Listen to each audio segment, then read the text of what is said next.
Hello friends. तो आज की इस वीडियो में हम जानेंगे कि 5 मिनट में ट्रिग्नोमेट्री की टेबल कैसे बनाएं। जी आपके क्लास 10, क्लास 12, 11 सब में काम आती है। तो दोस्तों मैं यह वीडियो बना रहा हूं तो मैं इस वीडियो को समझाऊंगा कि टेबल बनाती कैसी हैं। तो मुझे 5 मिनट से ज़्यादा भी लग सकती हैं या उससे कम भी लग सकती हैं, ठीक है।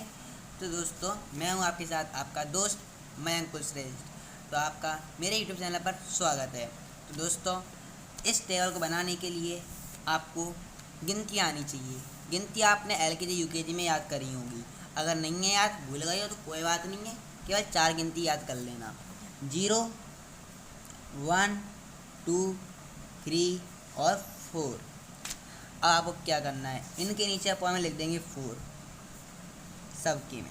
तो अब ये लग गए 4 चांद, ठीक है। अब इनको हम कर देंगे रूट में 1।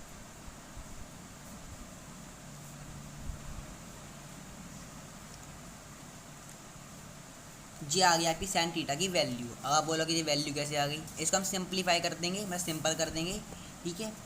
अब एक बात ध्यान देने की इसमें ये है कि जीरो की किसी भी संख्या का आप जीरो में डिवाइड देते हैं तो जीरो ही आता है, ठीक है। किसी भी संख्या का आप जीरो में डिवाइड दोगे तो जीरो ही आएगा, ठीक है। तो जब 4 का जीरो में डिवाइड देंगे तो जीरो आएगा, ठीक है। अब 1 अपॉन में क्या है, 4 है। 1 किसका स्क्वायर होता है, 1 किसी का स्क्वायर नहीं होता, 1 1 ही होता है, तो भाई 1 का 1 आ जाएगा। अब 4 किसका स्क्वायर होता है, 4 2 का होता है, तो 1 अपॉन में 2 आ जाएगा। अब 2 अपॉन 4 है, ये तो आपस में कट सकते हैं ना, 2 का 1 और 2 2 जा 4, ठीक है। 1 अपॉन 2 आ गया। 1 किसका स्क्वायर नहीं होता, 1 का 1 आ जाएगा, और 2 होता नहीं है तो अंडर रूट में 2 आ जाएगा, ठीक है। अब 3 अपॉन 4 है, 3 के ऊपर अंडर रूट आ जाएगा और 4 निकल 2 आ जाएगा 4 की जगह पे, और इसको इससे काट देंगे तो 1 और 1 का 1 ही रहेगा। ये आ गया आपकी साइन थीटा की वैल्यू।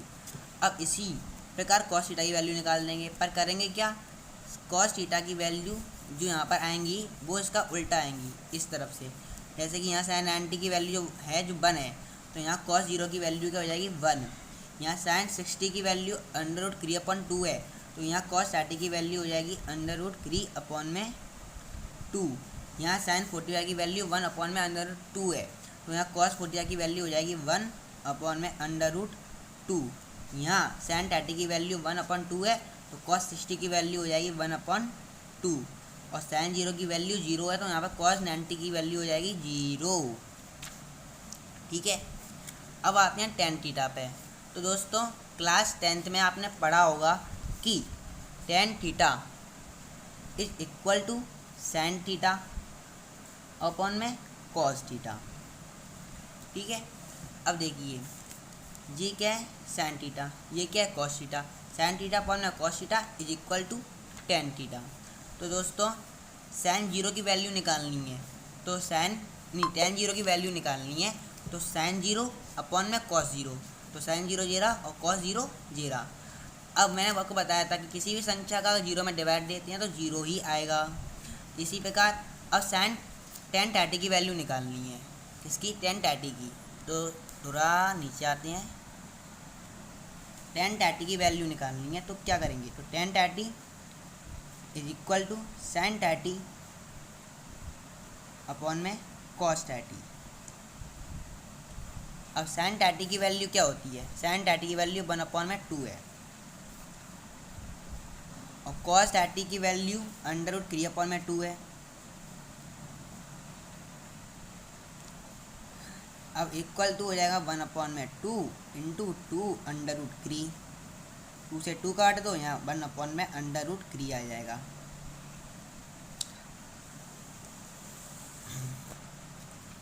तो यहाँ पर आपकी टेन 30 की वैल्यू आ गई, क्या आ गई, 1 अपॉन में अंडर रूट 3।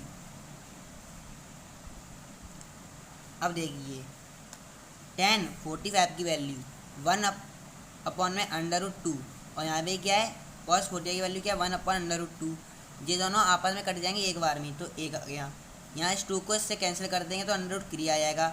यहाँ नीचे 1 आ रहा है तो नीचे 1 लिखने से कोई मतलब नहीं होता, ठीक है। अब आप देखिए 1 अपॉन 0, अब ये उल्टा हो गया, देखो 1/0। अगर ये 0/1 होता, 0/1 तो हम इसको 0 कर देते। अरे 1/0 है तो दोस्तों कलयुग आ गया, सतयुग निकल गया, द्वापर निकल गया, त्रेता निकल गया, लेकिन आज तक इसकी कोई परिभाषा नहीं बन पाई है। ठीक है, अगर आप बना सको तो अच्छी बात है, नहीं तो इसके लिए अभी फिलहाल नॉट डिफाइंड लिखती हैं। तो इसको हम लिख लेंगे मैथमेटिकल फॉर्म में, इस तरह से चिन्ह आता है इसका। ठीक है, अब आते हैं cot theta, sec theta, cosec theta पे। तो इसको सॉल्व करने से पहले आपको एक बात बता देता हूँ मैं। देखो सैन थीटा का जो उल्टा होता है, जैसे कि सैन थीटा का उल्टा कॉस थीटा होता है, कॉस थीटा का उल्टा सेक थीटा होता है, और टेन थीटा का उल्टा कॉट थीटा होता है। अब उल्टा कैसे कह रहा हूँ मैं समझिए। देखिए कॉट थीटा है, यहाँ 0 है, तो 0 का उल्टा क्या होता है, नॉट डिफाइंड। ठीक है, और नॉट डिफाइंड का उल्टा होता है 0। ठीक है, अब 1/√3 है, तो उसका उल्टा कर देंगे तो √3 आ जाएगा। अपॉन में 1 लगाओ चाहे मत लगाओ, कोई मतलब नहीं है। अब 1 का उल्टा 1 ही रहता है, और √3 का उल्टा तो भाई होता है कि 1 √3 नीचे चला जाता है, और नॉट डिफाइंड का उल्टा मैंने आपको बताया था 0। इसी प्रकार सेक थीटा पे आते हैं, तो सेक थीटा किसका उल्टा होता है, कॉस थीटा का। यहाँ 1 है तो 1 का उल्टा 1 ही रहेगा। यहाँ √3/2 है तो यहाँ 2 √3 हो जाएगा। यहाँ 1/√2 है तो यहाँ √2 अपॉन में 1 हो जाएगा, और यहाँ 1/2 है तो 2 हो जाएगा, और 0 का हो जाएगा नॉट डिफाइंड। अब रह जाता है हमारा cosec theta. Cosec theta sine theta का उल्टा होता है, सैन थीटा का 0 की वैल्यू 0 है, इसको नॉट डिफाइंड हो जाएगा। यहाँ सैन थीटा की वैल्यू 1/2 है तो कोसेक थीटा की वैल्यू 2 हो जाएगी। यहाँ सैन 4 की वैल्यू 1/√2 है तो कोसेक 4 की वैल्यू √2 हो जाएगी। यहाँ सैन 60 की वैल्यू √3/2 है तो कोसेक थीटा की 2 अपॉन में √3 हो जाएगी। यहाँ सैन 90 की वैल्यू 1 है तो कोसेक 90 की वैल्यू 1 हो जाएगी। तो इसी प्रकार हमने इस ट्रिग्नोमेट्रिक टेबल को बना लिया है। यहाँ हालांकि इस वीडियो को बनाने में 7 मिनट लग गई हैं, अगर आप इसे मैंने बिना समझा के बनाया है इसलिए मैं टाइम लगाए, और आप इसको समझ चुके हैं तो आप इसे बनाएंगे तो कम से कम 5 मिनट बन जाएगी। आपको ये वीडियो कैसी लगी कमेंट में बताइए, और आपको किस और टॉपिक में वीडियो चाहिए इसके बारे में भी बताइए। धन्यवाद।